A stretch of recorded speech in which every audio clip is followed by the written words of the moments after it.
Assalamualaikum warahmatullahi wabarakatuh. Saya Ade Siti Khadijah, CGP Angkatan 10 dari SMP Negeri 1 Cipatat, Kabupaten Bandung Barat.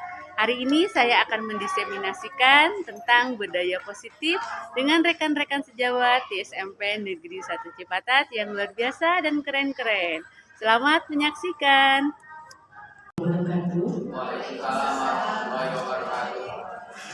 Alhamdulillahirrahmanirrahim. Nahmaduhu wa nasta'inuhu wa nastaghfiruh wa na'udzu billahi min syururi anfusina wa min sayyiati a'malina.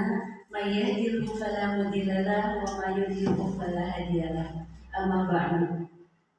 Pertama-tama mari kita panjatkan puji dan syukur kita kepada Zat yang Maha Ghafur dengan limpahan nikmatnya yang tak pernah terukur, sehingga pada hari ini pada tanggal 4 Juni 2024 bertepatan dengan tanggal 27 Zulkaidah 1445 kita bisa berkumpul dalam sebuah tempat yang insya Allah mudah-mudahan Allah memberikan manfaat keberkahan pada kegiatan kali ini. Salawat beriringkan salam kita haturkan kepada Nabi kita Nabi Muhammad SAW, kepada para keluarganya, para sahabatnya, dan kita selaku umatnya, yang mudah-mudahan kelak di yaumil qiyamah kita menjadi deretan orang-orang yang akan kelak dipanggil oleh Nabi untuk mendapatkan syafaatnya. Amin ya rabbal alamin. Yang saya hormati kepada seluruh Bapak Ibu guru yang hari ini sudah berkenan hadir. Terima kasih sekali sudah bisa meluangkan waktunya. Padahal ini di jam pulang ya, Bapak Ibu sudah waktunya rebahan, sudah waktunya pulang ke rumah masing-masing. Alhamdulillah Bapak Ibu semua bisa menyempatkan waktunya untuk menghadiri diseminasi saya tentang budaya positif selaku tugas pemenuhan tugas saya selaku CGP di Angkatan 10 ini. Adapun kegiatan untuk hari ini, acara yang pertama adalah pembukaan. Kalau kita nanti ada agenda espresso dulu ya, biar tidak terlalu ngantuk. Kalau ini sudah masih padam ya, tapi jadi ngalumut ya. Lalu nanti pemaparan acara ini, pemaparan budaya positif, lalu terakhir adalah penutup. Nanti disambung dengan ramah tamah di rumah masing-masing saja. Untuk mengefektifkan waktu, kita mulai dengan acara yang pertama yaitu pembukaan. Sebelumnya izinkan saya membuka ini dengan sebuah pantun. Nanti ketika saya memberikan pantun, Bapak Ibu jawabnya terima kasih. Oke, makan gudeg di tengah sawah, makan padi dan berlimpah. Biar acara ini mendapat berkah, mari kita buka dengan membaca basmalah. Bismillahirrahmanirrahim. Oke, bentuk acara yang kedua adalah breaking. Breakingnya kita simpel saja ya Bapak Ibu. Nah, seperti bahasa kita ke anak-anak bikin breaking gitu ya. Apakah kita sekarang bisa tidak untuk breaking? Pinjam dulu boleh ya. Breakingnya gampang, kita clue-nya adalah perhatikan saya ya. Clue-nya adalah perhatikan saya. Jika seperti ini adalah tertutup, maka seperti ini adalah terbuka. Nah, berarti kalau seperti ini sekali lagi, kalau seperti clue-nya adalah perhatikan saya. Kalau seperti ini adalah tertutup, kalau seperti ini adalah terbuka. Maka kalau seperti ini, perhatikan saya. Clue-nya adalah perhatikan saya. Ya. Ingat, clue-nya adalah perhatikan saya. Ketika seperti ini adalah tertutup, kalau seperti ini adalah terbuka, maka kalau seperti ini baik, betul terbuka. Sekali lagi, clue-nya adalah perhatikan saya ya. Jika seperti ini adalah tertutup, maka seperti ini terbuka. Maka kalau seperti ini bagaimana? Terbuka. Masih baik. Yang lain harus pikir itu mana terbuka, tertutup mana ini? Sekali lagi, masih baik mungkin sudah connect. Oke, sekali lagi. Andai kata seperti ini adalah tertutup, lalu seperti ini terbuka, maka kalau seperti ini tertutup. Kalau seperti ini terbuka. Kalau seperti ini tertutup. Clue-nya perhatikan saya. Ya, ingat clue-nya perhatikan saya. Jika seperti ini tertutup, maka seperti ini terbuka. Berarti kalau seperti ini terbuka, betul. Kalau seperti ini, seperti ini masih salah. Sudah bisa menyimpulkan? Apa clue-nya coba? Perhatikan saya. Perhatikan saya. Jika seperti ini adalah tertutup, maka seperti ini adalah terbuka. Berarti kalau seperti ini, betul, terbuka. Berarti kalau seperti ini, tertutup. Apa kesimpulannya boleh gimana itu? Ya, clue-nya adalah perhatikan saya. Jadi Bapak Ibu harus perhatikan saya. Ketika saya seperti ini tertutup. Perhatikan ide saya itu tertutup. Ini terbuka. Nah, itu clue-nya di sana. Perhatikan saya. Ya. Nah, itu clue-nya adalah perhatikan saya. Nah, ya sekali lagi. Kalau seperti ini, tertutup. Oke. Kalau seperti ini, kalau seperti ini, tertutup. Mulai ya. Perhatikannya cara ngapain? Jadi Bapak perhatikan apa dari sini?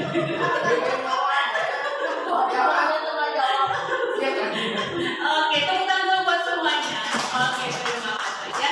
Oke, next kita lanjut ke pemaparan selanjutnya. Yang ke acara ini yaitu pemaparan. Pemaparannya adalah ini, yaitu menyebarkan pemahaman dan pengalaman penerapan budaya positif sebelumnya. Apa sih budaya positif? Nih, nanti ada pertanyaan di sininya. Oke, apa sih budaya positif? Nah, ada yang bertanya di sini. Apa sih budaya positif itu? Coba, ada yang bisa memaparkan apa sih budaya positif? Ada yang selain Bu Ina mungkin. Ada yang punya apa sih budaya positif? Kenapa kita harus punya budaya positif? Emang apa budaya positif? Emangnya apa sih budaya positif? Kebiasaan baik mungkin yang Kebiasaan baik. harus diterapkan kepada anak didik. Oke, bagus ya, kebiasaan baik harus diterapkan kepada anak didik. Yang lain mungkin mau berkomentar budaya positif atau mungkin kata Pak Robi itu bayangnya budaya positif itu anak-anak harus lihat tembok plus gitu. tanda tambah gitu ya. Oke, apa sih budaya positif? Oke, nah next budaya positif itu ternyata adalah ya nilai-nilai atau keyakinan-keyakinan dan kebiasaan-kebiasaan di sekolah yang berpihak pada murid ya. Ternyata betul tadi kata Bu Arifah bahwa budaya positif itu adalah kebiasaan yang baik yang perlu diterapkan kepada murid. Kalau di sini kalimatnya adalah nilai-nilai atau keyakinan-keyakinan dan kebiasaan-kebiasaan di sekolah yang berpihak pada murid. Emang apa aja sih yang harus kita biasakan, yang harus kita yakinkan yang berpihak kepada murid itu apa? Apakah ketika anak sering maba, apakah anak ketika sering nyontek lalu kita mengiyakan, lalu kita menggiring karena berpihak pada murid? Tidak seperti itu ya. Lalu berpihak pada murid itu seperti apa? Apakah harus kita menyusui semua keinginan mereka? Nah, ya. Nah, di sini apa aja konsep inti budaya positif? Ada paradigma perubahan belajar, ada juga disiplin positif, ada nilai-nilai kebajikan, ada juga motivasi perilaku manusia, ada kebutuhan dasar manusia, ada posisi kontrol guru, ada keyakinan kelas, dan juga ada segitiga restitusi. Nah, ini adalah termasuk komponen-komponen dalam budaya positif yang harus kita terapkan atau yang harus kita edukasikan kepada para murid bahwa ini adalah budaya positif ya. Ini komponen-komponen dari budaya positif.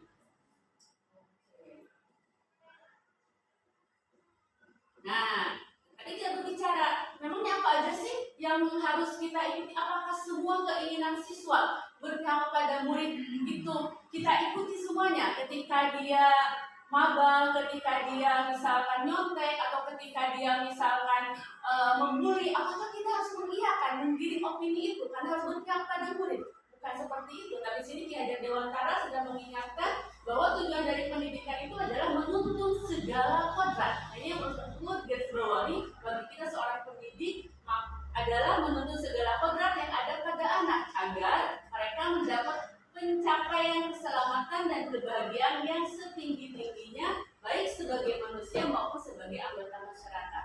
Jadi jelas bahwa tujuan dari pendidikan itu adalah menuntun kodrat. Apa sih itu kodrat itu? Yang ada pada diri anak bakatnya, karakternya. Nanti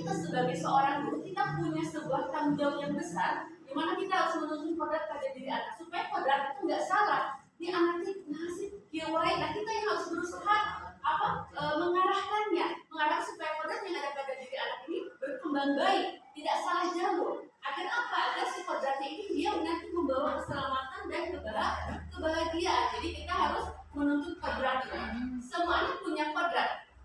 Semua anak ada kodratnya masing-masing.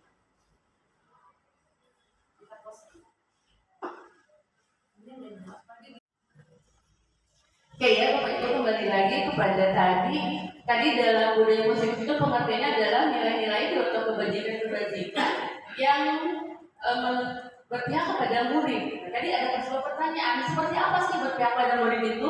Kembali kepada tujuan Ki Hajar Dewantara tentang pendidikan, itu kita adalah menuntun kodrat pada anak. Jadi setiap anak itu kan kodratnya beda-beda ya.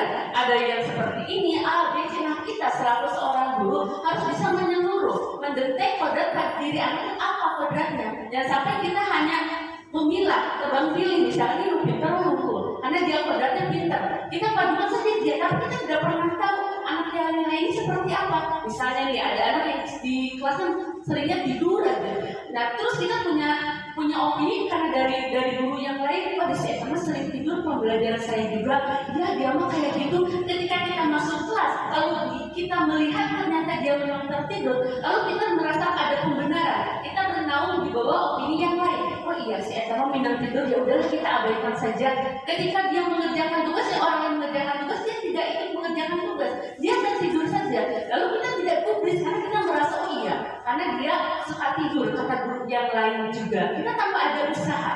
Nah pada akhirnya yang terjadi adalah ya dia terasa terabaikan. Kok saya kayak diajukan, padahal dia punya yang lain, punya kodratnya. Cuma kita nggak tahu di sini anak sering tidur, nanti akan dibahas. Kenapa nih anak sering tidur? Ada masalah apa? Ada di sini nanti dibahas.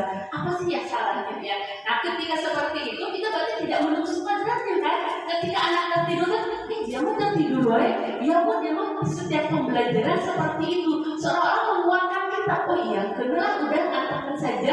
Kita berfokus pada yang lain saja. Nah pada akhirnya dia punya sebuah keyakinan. Ini guru semua hari itu saya nggak ada yang peduli. Saya tertidur saat pembelajaran, tidak ada yang menggubris. Tapi ketika kita menuntut kodrat semua anak, satu persatu kita telah, satu persatu kita dekati. Kayak matematika kalian lagi misalkan mengerjakan tugas, semua harus walaupun satu soal tapi semua harus menyeluruh. Yuk kamu kayak gimana ngerjainnya? Semua harus ada jawabannya. Nah yang tertidur itu otomatis kita bangunkan kan? Coba kamu bisa nggak sih? Ini kayak gimana? Ternyata oh iya, aku dia bisa. Pada akhirnya muncullah motivasi dalam dirinya. Jadi nggak semua guru seperti ini. Saya bisa dikerjakan. Oh nah, pada akhirnya mulai muncul. Ini saya adalah semangat untuk mengikuti pembelajaran. Itulah tugas guru itu yang paling penting adalah menuntun kodratnya. Ya, sedikit bercerita dulu zaman sebelum saya mengenal CGP, masih zaman-zaman jahiliyah, pembelajaran pendidikan itu adalah orientasinya mengejar materi dan penuntasan KKI. Jadi kalau seminggu lagi nih mau PSKS, materi masih numpuk babak lagi. Anak pada belum paham, Bu, yang kemarin saya belum ngerti.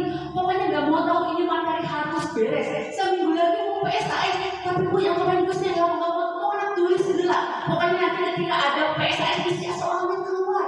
Pokoknya soalnya tulisnya ngapain? Kita tidak mau tahu anak mereka paham. Kita tidak mau melihat proses pembelajaran yang terjadi. Apa mereka itu menyenangkan tidak sih belajarnya? Nah, dengan CGP ini mulai menggiring kepada saya menuju dalam pertobatan. Oh, ternyata waktu itu gini saya salah. Saya mau bukan kalau mau PSKS karena materi belum selesai saja. Mak tidak mau tahu pokoknya anak dia harus beres. Bu ini bagaimana yang tidak mau tahu pokoknya beresin lah.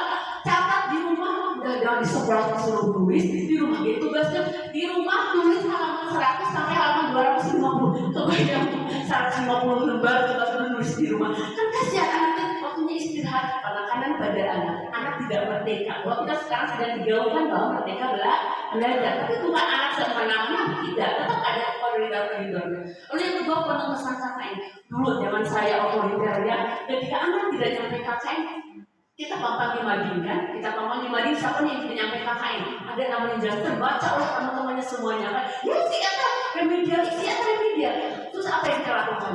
dia dikasih soal lagi. Padahal secara logika dia tidak nyampe KKN itu karena dia tidak paham mungkin, atau mungkin dia tidak mengerti, atau kita cara pembelajaran kita yang salah. Guru kasih soal lagi. Kebayang bagaimana dia katakan, Bu, makanya saya udah nyampe KKN itu saya nggak bisa. Sekarang ibu kasih lagi soal. Coba kebayang bagaimana dia seperti ya. Nah itu waktu zaman saya belum mengenal apa sih tujuan pendidikan yang sebenarnya itu. Nah, ternyata ini dan harus berorientasi pada profil pelajar Pancasila. Ya. Nah, yang pertama tadi sudah dibahas bahwa dari konsep inti budaya positif yang pertama adalah pembelajaran dengan paradigma baru. Ini yang tadi saya bahas, yang barusan saya bahas. Bahwa dimana saya dulu pembelajaran itu berorientasi pada materi. Pokoknya materi harus beres. Yang ke depan itu dulu saya tuh biasanya yang ke depannya pintar saja. Biar beres, biar cepat beres. So siapa yang mau ke depan? Ditunjuknya yang pintar lagi. So kamu ke depan, biar cepat beres. Kita tidak pernah memberikan ruang kepada orang lain, kepada anak yang lain, tidak pernah memberikan kesempatan. Pada akhirnya apa yang terjadi? Anak-anak merasa pusing. Udahlah, yang dikerjain, kita juga sih itu lagi yang ke depan. Seperti itu. Maka pada akhirnya ketika belajar, ya gitu terus tidak ada peningkatan pada anak. Anak merasa nanti juga yang ke depan dia lagi, nanti juga yang suruh menjelaskan dia lagi. Udahlah kita mah. Nah, seperti itu. Tapi ketika kita menuntut pada semua murid, kita menyeluruh memberikan pembelajaran, pada akhirnya anak punya motivasi. Oh gini saya juga bisa. Maka ketika disuruh ke depan, kita harus yang pintar kita skip dulu, dia udah tahu kemampuannya. Nah kita cari mereka yang tidak, yang kompetensinya masih mulai merangkak, misalnya atau masih di bawah. Nah kita pancing, kita harus saja untuk maju ke depan. Yuk kamu bisa, kamu pasti bisa. Nah pada akhirnya muncullah motivasi dalam dirinya untuk meyakinkan bahwa dia punya kodrat sebetulnya, ya yang bisa dikembangkan agar dia lebih baik lagi dalam kehidupannya. Nah ini, jadi harus berorientasi pada profil pelajar Pancasila. Guru kelas ini sudah paham banget ya, sebetulnya profil pelajar Pancasila itu ada berapa dimensi? Ada 6 ya, kan ada lagunya. Beriman dan bertakwa pada Tuhan yang esa dan berakhlak mulia, berkebinekaan global, gotong royong mandiri, kreatif dan bernalar kritis. Nah, pembelajaran sekarang harus mengacu kepada profil pelajar Pancasila ya. Alhamdulillah salah satu dari profil pelajar Pancasila ini sudah muncul di kita, yaitu religius, ada ya di sekolah kita. Nah ini yang pertamanya adalah paradigma kita harus berubah, bukan hanya sekedar mencari penuntasan materi ataupun penuntasan nilai KKN. Nah yang kedua ada yang disebut dengan miskonsepsi tentang teori kontrol. Kesalahpahaman. Apa sih? Yang pertama ada ilusi guru itu mengontrol murid. Jadi anak-anak tertekan karena guru itu posisinya dia mengontrol murid. Yang kedua adalah ilusi bahwa semua penguatan positif efektif dan bermanfaat ya. Lalu yang ketiga ilusi bahwa kritik dan membuat rasa bersalah mampu menguatkan karakter. Contohnya kayak gimana sih? Contohnya kita anak membuat kesalahan, lalu kita apalagi wali kelas kan? Kamu kenapa sih buat kecewaan ibu? Nah seperti itu seolah-olah kita melakukan yang benar. Nanti anak akan berubah ketika kita membuat rasa bersalah. Tidak. Coba bayangkan ketika anak membuat sebuah kesalahan, lalu wali kelasnya, kamu ini mau kecewa, kamu sampai berbuat seperti itu. Kuduku mahal, kamu sampai berdarah air mata. Kebayang si anak akan merasa bersalah selamanya. Saya kepinginnya seorang pembuat masalah, saya kepingin membuat masalah. Akan seperti itu, akan menanamkan dalam mindset dirinya, dalam pola pikirnya bahwa dia adalah pembuat masalah. Nah itu yang dikhawatirkan ketika kita membuat rasa bersalah kepada anak dengan bayangan bahwa nanti dia akan berubah. Ketika seperti itu, karena dia merasa bersalah, itu padahal salah kalau di sini. Nanti gimana? Harusnya gimana dong kita? Nanti ada cara trik yang bagusnya bagaimana cara menangani anak yang salah ya.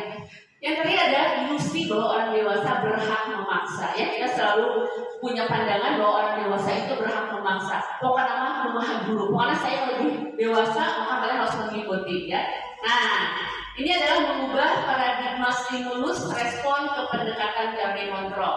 Kalau stimulus respon itu realitasnya kita adalah sama, padahal menurut teori kontrol kita itu berbeda ya. Lalu yang selanjutnya semua orang melihat hal yang sama, padahal setiap orang memiliki gambaran yang berbeda. Stimulusnya perilaku. Kita mencoba mengubah orang agar berpandangan pandangan sama dengan kita.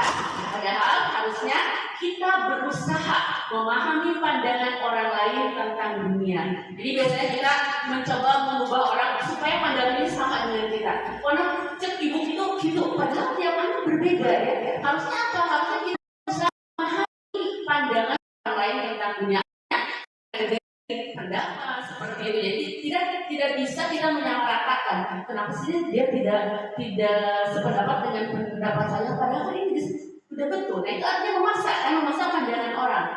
Lalu yang keempat adalah perilaku buruk dilihat sebagai suatu kesalahan. Kita biasanya ketika anak melakukan sebuah kesalahan sudah kita kok bahwa dia melakukan sebuah kesalahan. Padahal tidak seperti itu Bapak Ibu. Ternyata ketika anak melakukan kesalahan, sepertinya ada latar belakangnya, ada yang menggiringnya. Kenapa sih ini anak berbuat salah? Nah, harusnya kita lihat dulu ke belakangnya. Apa sih? Nah, nanti akan dibahas. Memang ada pemicu kesalahan, ada pasti. Nanti ada 5 kebutuhan dasar yang menjadi pemicu anak berbuat yang negatif itu apa? Contohnya nih, anak datang terlambat, itu sebuah kesalahan kalau menurut kita. Udah pas dulu saya seperti juga, anak datang terlambat kita nggak pernah bakal. Anak datang telat, sepanjang saya ngomong, tunggu saya capek, saya lari. Kata siapa suruh lari? Udah buta ya, kata siapa telat? Kan udah yang segini, makanya banyak masuk kamu sepanjang.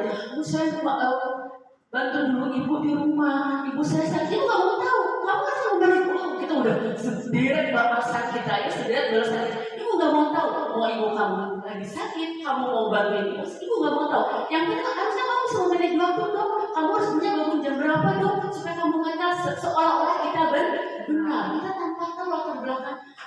Padahal dia mungkin belum sarapan, meninggalkan ibunya yang sakit, dia tergopoh-gopoh lari ke sekolah supaya tidak terlambat.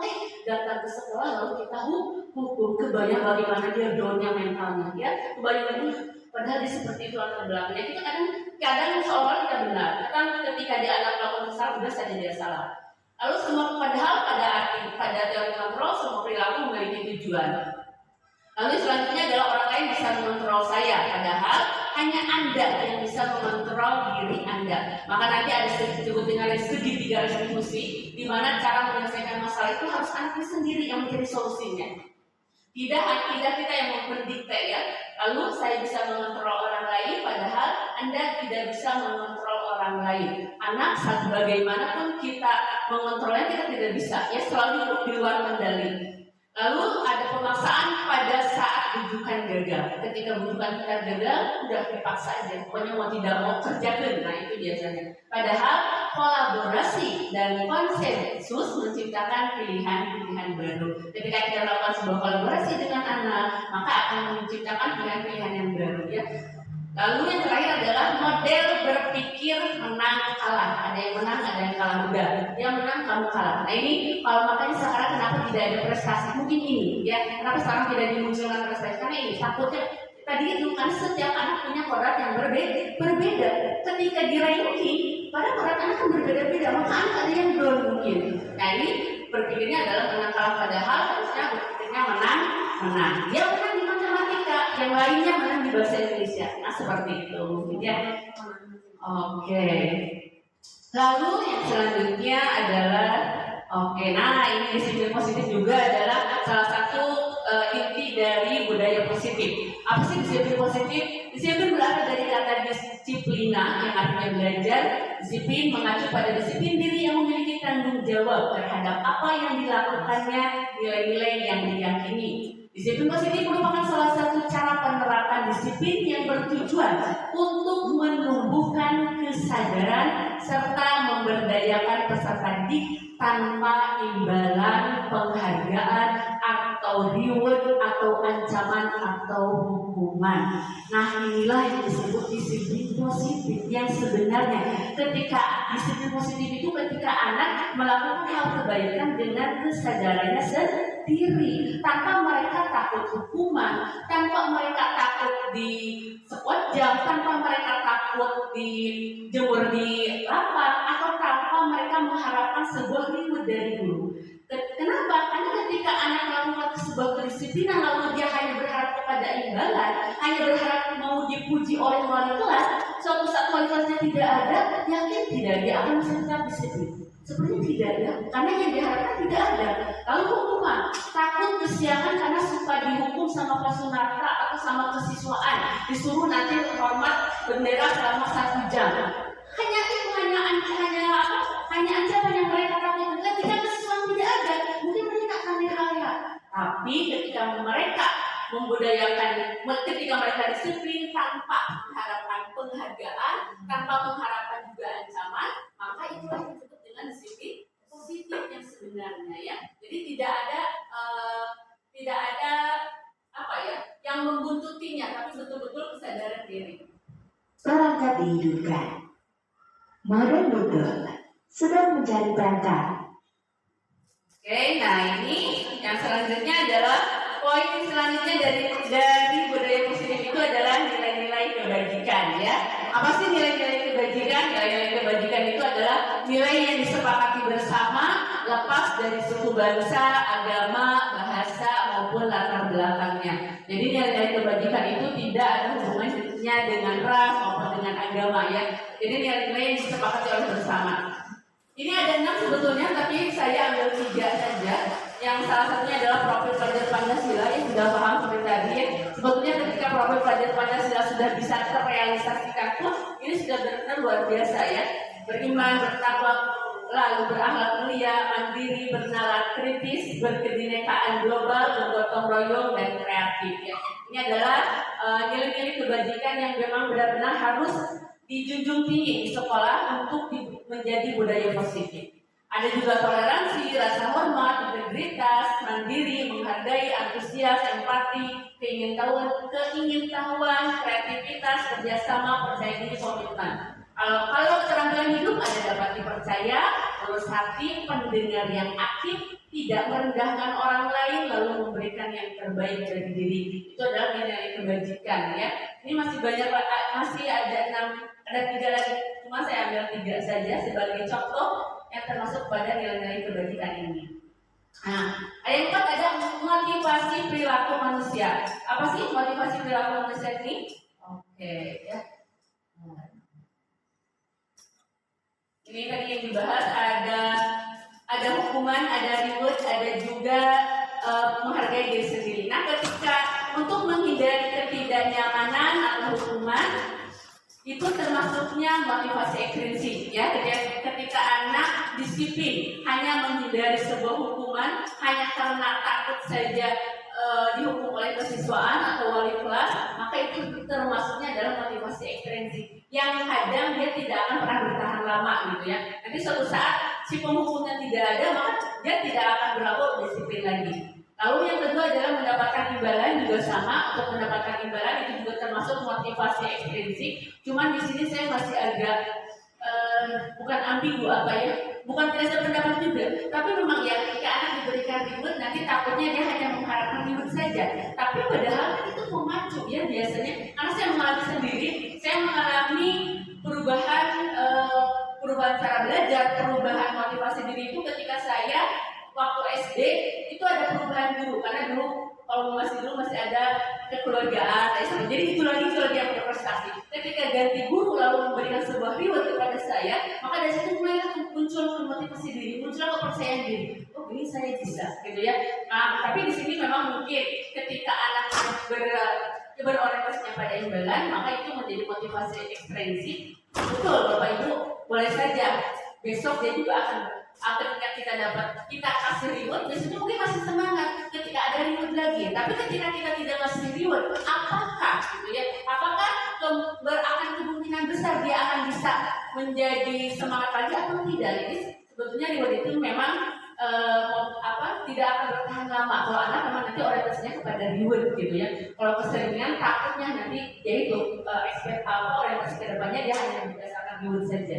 Nah, lalu apa sih yang motivasi intrinsiknya dong? Supaya anak tetap termotivasi tanpa kita harus memberikan ancaman ataupun reward, harusnya bagaimana ini? Menjadi orang yang mereka inginkan dan menghargai diri sendiri. Itu yang paling penting ya, menghargai diri sendiri dengan nilai-nilai yang mereka percaya.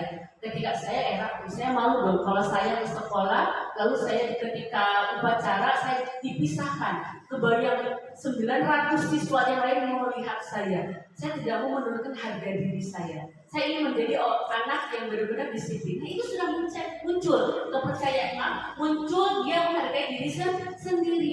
Kalau saya berbuat salah, kebayang dong nanti saya dipanggil sama mereka, lalu ibu saya, orang tua saya datang ke sini. Bagaimana saya tidak ada harga dirinya? Orang tua saya dipanggil ke sekolah hanya untuk diceramahi karena anaknya berbuat kesalahan. Nah, itulah yang menjadi motivasi intrinsiknya. Ketika anak mempunyai kepercayaan untuk menghargai diri sendiri, itu sebetulnya. Lalu disebut dengan hukuman, konsekuensi, dan restitusi. Apa sih hukuman? Kalau hukuman sudah jelas ya. Di sini tidak terencana, tiba-tiba anak datang telat, lalu ketika datang langsung suruh 4 jam, itu tiba-tiba. Lalu kita tidak tahu apa yang akan terjadinya. Dia tidak mau keberangan, mau gimana ini kesiswaan. Dia tidak akan pernah tahu seperti apa nanti kejadiannya. Lalu bersifatnya satu arah bilang, kamu 4 jam kesiangan, bu, tapi saya kamu tahu, kalau karena 4 jam kamu sudah melanggar aturan, itu satu arah gitu. Jadi kita tidak memberikan ruang kepada anak untuk memberikan pendapatnya kenapa dia bisa kesiangan. Lalu berupa hukuman fisik dan psikis. Sudah jelas ya ketika anak dapat hukuman fisik atau psikis akan apa dampak negatifnya. Ada konsekuensi. Kalau konsekuensi adalah terencana dan direncanakan, lalu murid tetap dibuat tidak nyaman. Lalu yang terakhir adalah sikap guru selalu memonitor murid. Artinya seperti peraturan di kelas itu konsekuensi biasanya ya. Nanti kalau yang tidak piket sudah ada jelas hukumannya seperti apa. Walaupun itu konsekuensi, tapi anak tetap dibuat tidak nyaman karena mengikuti hukuman juga. Nah, yang terakhir ini yang diharapkan yaitu restitusi. Yang pertama yaitu proses bagi murid untuk memperbaiki masalah. Jadi bukan kita yang ngedoing, tapi dia sendiri yang akan memperbaiki masalah itu. Yang kedua adalah proses kolaboratif yang mengajarkan murid untuk mencari solusi sendiri. Kalau kita biasanya langsung aja kita cari solusi. Pokoknya solusinya adalah kamu harus ini. Tanpa kita memberikan keyakinan kepada dirinya bahwa masalah kamu itu kira-kira apa coba ya. Nah, yang diharapkan itu adalah guru seperti ini, mempunyai sifat restitusi di mana berkolaborasi dengan anak. Ketika anak melakukan kesalahan, coba, nah kira-kira kamu bisa nggak perbaiki kesalahan kamu ini? Bisa, Bu. Tindakannya apa coba kira-kira untuk memperbaiki kesalahan ini? Nah, ketika anak mencari solusinya sendiri, maka sudah jelas itu memunculkan keyakinan pada dirinya. Ini disebut dengan sebuah restitusi ya, tahapan restitusi. Nanti ada segitiga restitusi lagi. Nah, ini yang kelima adalah konsep inti dari budaya positif adalah keyakinan kelas. Keyakinan kelas itu adalah berupa pernyataan universal yang dibuat dalam kalimat positif dan bersifat abstrak yang didapat dari curah pendapat murid dan guru dan disepakati bersama yang bertujuan untuk menciptakan budaya positif di kelas atau saat pembelajaran ya. Jadi keyakinan kelas ini dibuat bersama-sama seluruh warga kelas, guru ataupun wali kelas dengan murid-muridnya dengan bahasa yang universal. Yang mereka yakini bukan kesepakatan, tapi yang diyakini mereka. Kalau kesepakatan berarti mereka tidak meyakini. Apa yang akan kita buat dalam keyakinan kelas? Mau seperti apa nih pembelajaran itu supaya menyenangkan? Karena menurut Hajar Dewantara, pembelajaran itu harus mengedepankan budi pekerti, harus berpihak pada murid dan harus menyenangkan. Jadi tidak otoriter. Bagaimana kita saja kira-kira seperti itu. Dulu ya saya pribadi yang masih mengajar seperti itu ya, masih murid sebagai objek. Oke, lalu nah ini ya cara-cara pembentukan keyakinan kelas ini saya pernah melakukan di kelas 8D supaya karena kelas 8D lumayan ya spesial, anak-anaknya luar biasa gitu ya. Nah kita bentuk pembentukan keyakinan kelas. Ya, pembentukannya pertama bersifatnya abstrak, yang kedua berupa pernyataan universal, yang ketiga pernyataannya dalam bentuk positif, artinya tidak boleh bentuk negatif, tidak boleh mengatakan tidak, ya, tapi harus bentuk positif. Contohnya saling menghargai, bekerja sama itu bentuk-bentuk positif. Jadi jangan ada kata tidak dalam bentuk negatif menggunakan kata tidak. Lalu keyakinan kelas hendaknya tidak terlalu banyak sehingga mudah diingat. Jadi jangan sampai kita buat keyakinan kelas di nomor terelie gitu ya. Panjang banget blokser. Jauh itu makanya saya melakukan kesalahan apa keyakinan kelas yang mana ya saking panjangnya gitu ya. Nah kita posisi-posisinya apa yang perlu dibutuhkan di kelas itu tuh seperti apa. Lalu sesuatu yang dapat diterapkan dari lingkungan tersebut. Jadi yang benar-benar penting di kelas itu diberlakukan. Kan ini anak-anak nih kayaknya jarang pakai sepatu nih, kalau dia tuh pakai sendal. Nah, kita munculkan keyakinan itu ya, bahwa kita harus menggunakan sepatu. Seperti itu kita jadi keyakinan kelas ini jangan terlalu panjang, cari aja apa nih yang memang dibutuhkan di kelas tersebut gitu. Untuk apa? Jadi untuk menjadikan pembelajaran lebih kondusif ya, dan memunculkan nilai-nilai kebaikan atau mengubah karakter mereka, itu yang intinya. Lalu semua warga kelas hendaknya ikut berkontribusi. Jadi semua harus ikut mencurah pendapatkan. Apa nih yang harus kita buat di keyakinan kelas? Tidak boleh hanya A, B. Nanti ketika dia melanggar, dia tidak akan berpendapat. Itu bukan pendapat saya tidak ikutan. Akan seperti itu nantinya. Jadi semua harus berkontribusi. Yang terakhir adalah bersedia meninjau kembali keyakinan kelas dari waktu ke waktu. Sebagai guru, apalagi murid juga sama harus meninjau ulang. Ini benar nggak sih keyakinan kelasnya? Apakah sudah sesuai atau belum? Apakah memang harus bertahan atau memang harus dihilangkan? Contoh, misalnya kemarin kita membahas visi dan misi. Nah, kata mengingat ternyata visi di sini itu sudah hampir 20 tahun tidak pernah dirubah. Berarti kita yang mengajar di sini kurang dari 20 tahun, berarti sama sekali belum pernah kan ya, belum pernah mengikuti bagaimana pembentukan visi itu. Kalau dihilangkan, ada yang belum dihilangkan, kita tinjau lagi apa sebenarnya visi ini atau keyakinan kelas ini bermanfaat nggak sih di sini, berfaedah nggak sih di sekolah ini? Boleh dihilangkan ya boleh ya, kita tinjau ulang kembali keyakinan kelas yang sudah kita buat sama-sama. Lalu, nah ini yang keempat, yang keenam adalah kebutuhan dasar manusia. Nah ini saya tadi bilang, ketika anak membuat kesalahan, kita tidak boleh serta-merta menjudge dia salah. Dia datang terlambat ke sekolah, kita harus langsung menghukumnya dengan sekuat jam tanpa menanyakan kenapa kamu datang terlambat. Kamu tahu tidak kenapa kamu tahu tidak ini melanggar keyakinan sekolah? Tahu Bu? Kenapa kamu datang terlambat? Nanti dia bercerita, ya.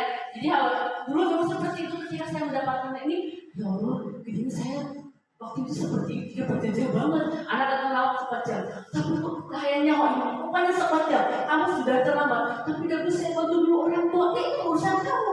Harusnya kamu manage waktu Bu. Harusnya kamu bangun jam 4. Gila dulu, kita orang kita dengar gitu kayak menyalahkan anak dan serta-merta seperti itu. Seolah saya warna. Ketika guru kilat itu ditakuti anak ini. Nanti anak besok akan tidak seperti ini lagi. Berperasaan seperti itu padahal tidak. Kebayang, mungkin anakku di rumahnya kerja dulu, bantu orang tuanya dulu. Bahkan mungkin dia belum sarapan karena sakit kesiangan. Pas di sekolahnya ke sekolah bukannya kita rangkul, bukannya kita kasih solusinya, malah kita suruh seperti. Kebayang anak bagaimana retaknya mentalnya gitu ya. Di rumah terima orang tua sakit, saya belum sarapan, datang ke sekolah, saya punya guru, gurunya dikira, tidak ada yang peduli. Ketika anak sudah bermindset seperti itu, jangan harap besoknya dia bisa datang tepat waktu. Memang penghukuman ketika kita menghukum itu memang terlihatnya seolah-olah dia akan berubah. Padahal ya ketika kita observasi, ketika kita analis, ternyata anak-anak yang sering kita hukum justru mereka lagi sering mengulang. Nah ini budak itu asal minang KBKT, budak itu asal minang di raja kepala kita, minang guru pacaran di sebelah kiri. Tapi kan dari suka ada peribahasa itu budak tadi ternyata di CGP itu tak dikupas tuntas. Ternyata cara kita menangani dia berbuat salah itu salah caranya. Pada akhirnya yaitu bukan menumbuhkan kesadaran pada dirinya, tapi malah memberontak. Apa yang disebut jam? Apa itu? Itu ternyata baru sadar, oh iya, kenapa dulu ketika saya menghukum anak, tapi itu lagi saya suka bilang kamu di. Nah hasilnya seperti ternyata padahal kita yang salah dalam menangani masalah anak ini.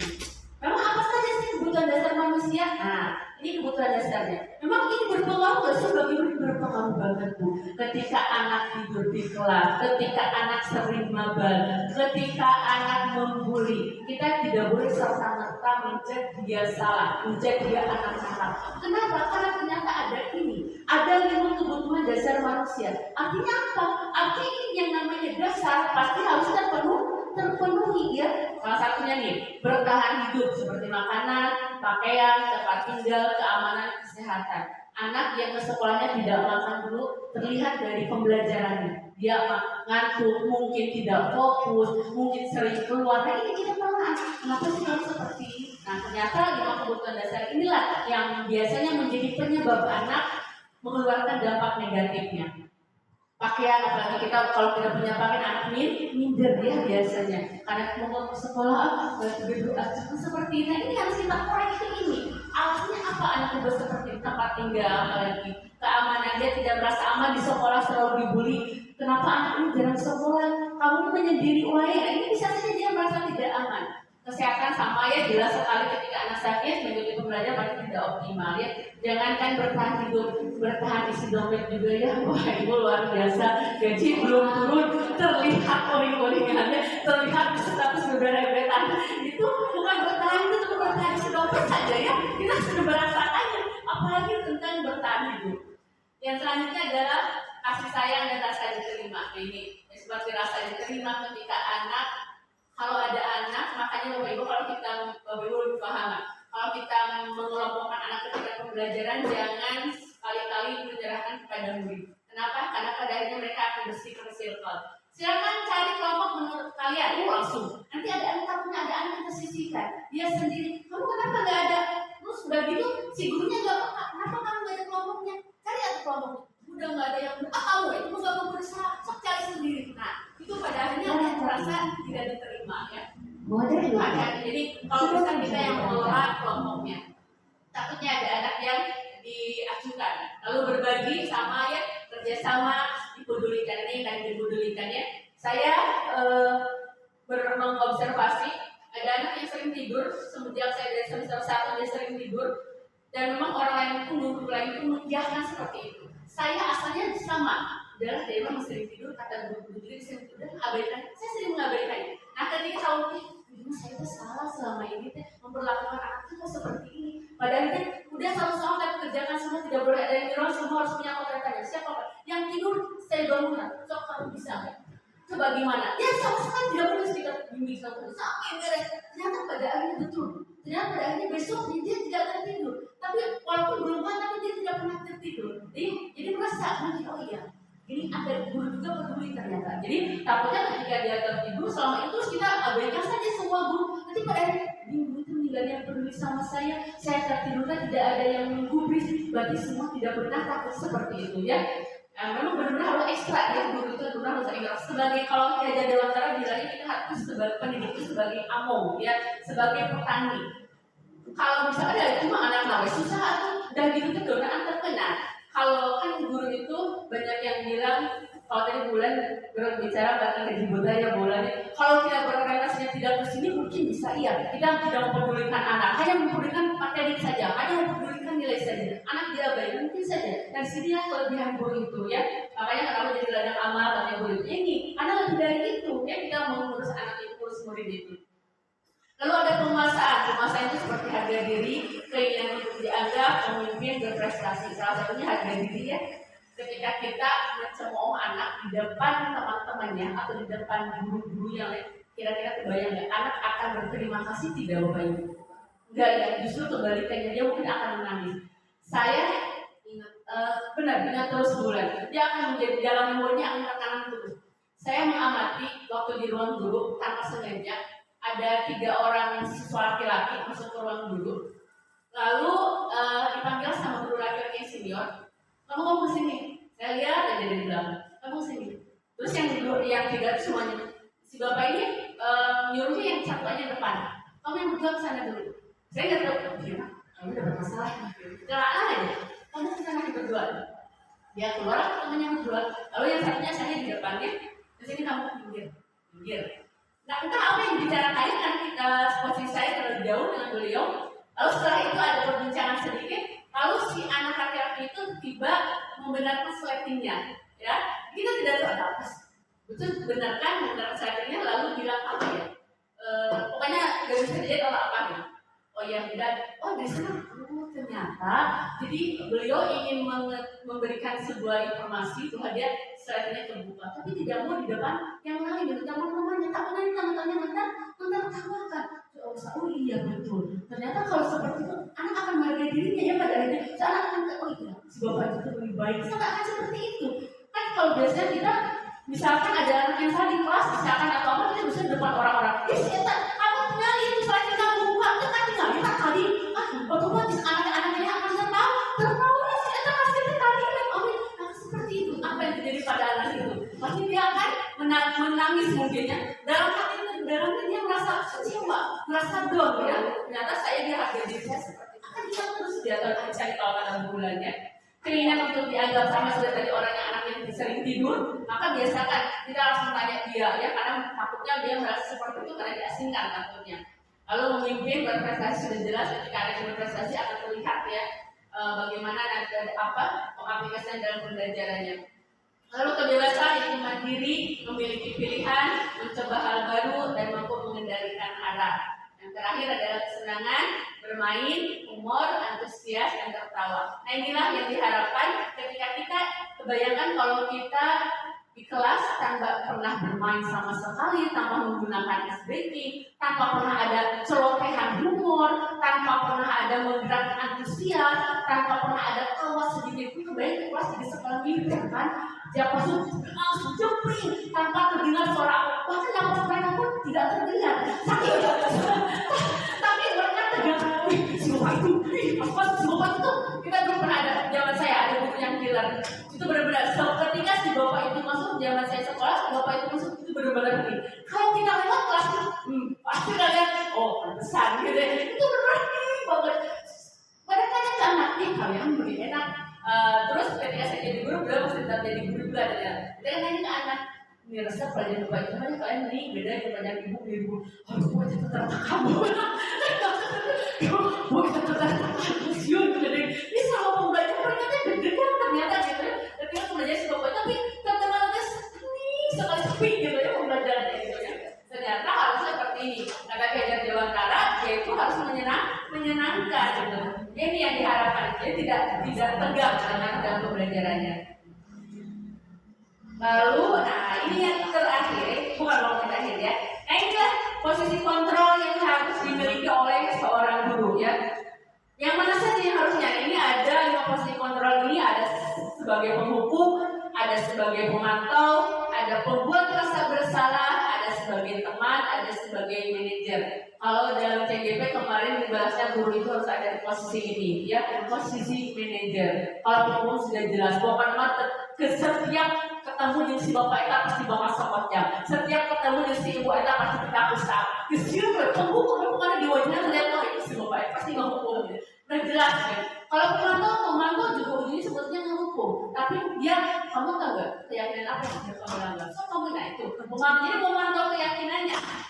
Lalu ada juga pembuat rasa bersalah, tadi sudah dijelaskannya seperti apa. Lalu ada juga sebagai teman, kalau teman bahasanya lebih rileks ya. Kamu gimana dong gitu terus. Masa sih bapak harus berapa kali ngulang nih? Nah kayak gitu kalau teman ya. Cuman anak masih belum juga bisa menemukan solusinya. Cuman anak tidak terlalu tidak terlalu takut seperti membuat rasa bersalah atau penghukum. Nah, yang kedua adalah manajer. Kalau manajer ini dia sosok seorang guru yang membimbing anak ketika punya kesalahan, kita bimbing supaya dia menyadari kesalahannya, lalu dia tahu, meyakini nanti apa yang menjadi yang dilanggarnya, yang pada akhirnya yang terakhir adalah membimbing murid itu untuk menemukan solusi sendiri, tanpa harus kita yang memberikannya. Itu sosok manajer yang diharapkan, gitu ya. Jadi tidak langsung serta-merta kamu salah, kamu bisa langgar, pokoknya terhayal apa dulu tidak mau tahu, kamu merupakan itu hukum, ya sudah hukum jelas. Tapi kalau manajer nanti akan kita bahas di segitiga restitusi. Seperti apa sih seorang manajer itu? Bagaimana sih sosok kita sebagai guru yang harus manajer itu? Nah ini contoh penerapannya. Kasus muridnya datang terlambat. Kalau seorang penghukum udah langsung lari keliling lapang 100 kali, itu capek tidak mau tahu kapan mau lari. Tim limiting kata kamu masuk sampai pulang kamu lari keliling lapang. Bayang itu sangat menghukum gitu ya. Kalau membuat rasa bersalah, kamu selalu begitu. Kamu selalu saja begitu. Kamu buat ibu kecewa. Nah dengan nada merendah lalu berderai air mata itu dulu saya seperti itu ada aji menurut saya ketika jadi wali kelas lagi pasti kamu gitu lagi ibu kecewa di sini mau selalu luar asal gimana gitu ya. Padahal salah itu. Anak nanti akan termasuk dalam dirinya. Oh saya itu pembuat salah. Oh saya itu pembuat onar. Itu yang bahaya itu ya. Jadi anak tidak mau berkembang pada akhirnya, tidak mau memperbaiki diri. Ya udah saya ada pembuat rasa bersalah. Saya ada pembuat kesalahan. Tapi itu yang berbahaya. Ketika kita seolah-olah benar gitu ya, mendramatisir dia. Sampai berdarah air. Biasanya saya sebelum seperti itu wali kelas ya. Pengen kayak ibu ini sakit hati. Apa gimana tuh dramanya gitu ya. Padahal itu ternyata salah. Lalu kalau seorang pemantau penerapannya kayak gini, kamu tidak tahu aturannya apa, kamu sudah melanggar, kamu tahu apa konsekuensinya kan? Nah, ini tetap hukuman sih. Cuma dia memantau ke keyakinan.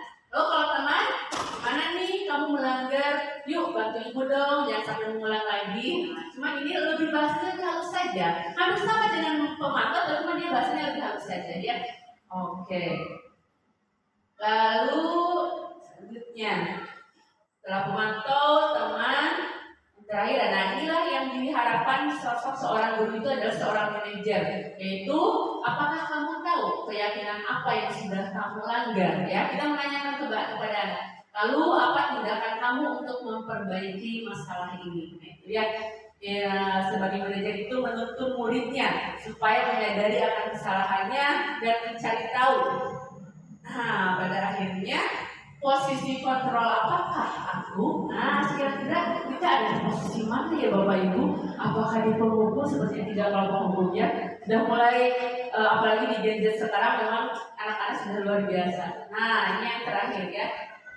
Yang terakhir adalah segitiga restitusi. Nah, ini yang diharapkan. Seorang guru yang menjadi figur manajer, dia akan menerapkan segitiga restitusi. Ya, apa sih segitiga restitusi ini? Segitiga restitusi ini adalah proses menciptakan kondisi bagi peserta didik untuk memperbaiki kesalahan mereka, sehingga mereka bisa kembali pada kelompok mereka dengan karakter yang lebih kuat. Ini menurut dosen ya. Nah, ini jadi kita seperti tadi saya jelaskan bahwa di segitiga restitusi ini kita akan membimbing anak akan sadar kesalahannya, lalu dia akan menemukan sendiri solusinya dan akan dampaknya akan menguatkan karakter lagi ketika dia kembali kepada kelompok, tidak akan pernah malu karena dia sudah punya keyakinan. Beda lagi ketika hukum dia dipermalukan di semua teman-temannya, padahal dia malu untuk kembali dengan teman-temannya itu. Oke, segitiga restitusi itu apa sih Bu? Ada berapa? Nah, segitiga restitusi itu ada 3 ya. Yang pertama adalah menstabilkan identitas, yang kedua validasi tindakan yang salah, yang ketiga baru menanyakan keyakinan. Ini adalah 3 tahap yang harus dimiliki oleh seorang guru ketika dia ada di posisi manajer atau untuk mengamalkan segitiga restitusi. Apakah segitiga restitusi ini memang harus diaplikasikan dalam semua masalah? Mungkin kalau bisa, kalau tidak bisa tidak semua dari ketiga itu diterapkan. Kalau memang tidak memungkinkan, boleh salah satu pilih juga. Nah, kalau menstabilkan identitas itu seperti apa? Kata kalimatnya mungkin setiap orang pasti pernah melakukan kesalahan. Kamu bukan satu-satunya yang pernah melakukan ini. Jadi kita stabilkan dulu identitas dia. Dia melakukan kesalahan saat kita tidak mengucapkan. Kamu salah. Yang lainnya tidak pernah seperti itu. Kamu begitu mana itu? Pada akhirnya kita tidak bisa. Kita stabilkan dulu identitasnya. Anak ini mabal, kita panggil.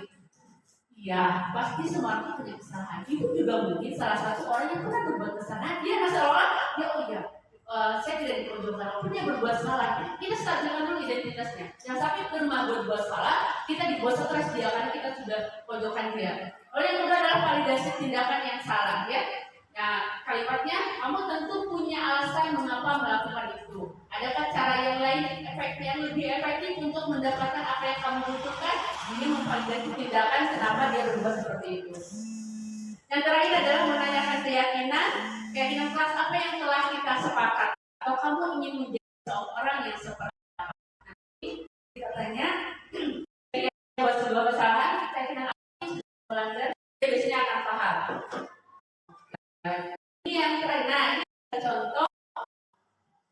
Ini contoh dalam penggunaan segitiga tidak bisa.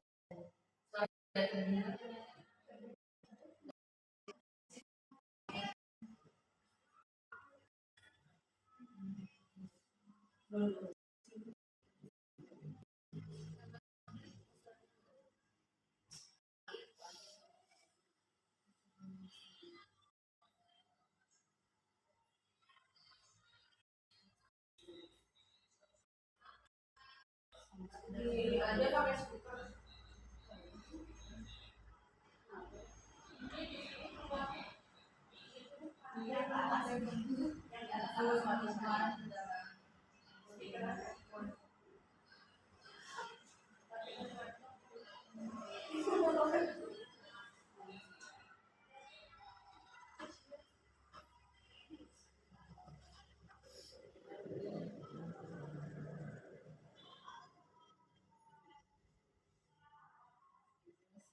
Ini adalah salah satu contoh penerapan segitiga restitusi yang saya pernah lakukan kepada Gaby. Jadi cara menstabilkan dulu, yaitu ketika dia tahu berbuat kesalahan, maka kita berikan iya. Ibu juga terjadi seperti itu. Jadi kita stabilkan identitasnya. Kalau kita tanyakan, kira-kira perbuatan kamu itu sudah melanggar keyakinan tidak? Iya. Keyakinan apa yang sudah kamu langgar? Tidak menghargai orang, saling menghargai. Apakah perlu saling menghargai itu perlu? Nah, itu jelasin. Setelah itu, kira-kira kamu mau nggak memperbaiki tindakan kamu yang salah? Mau. Bagaimana caranya? Hindarkan dia yang mengalir sendiri kali itunya apa solusinya? Pada akhirnya dia akan meyakini dan akan membuat karakter dia lebih baik lagi. Nah ini saya ambil contoh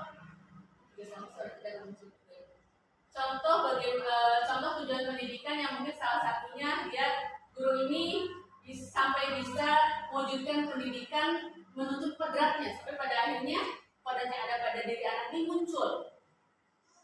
Ini nah jelas yang kemarin lagi viral ya guru Al-Azhar di Medan ini sampai didapat oleh Alan Walker.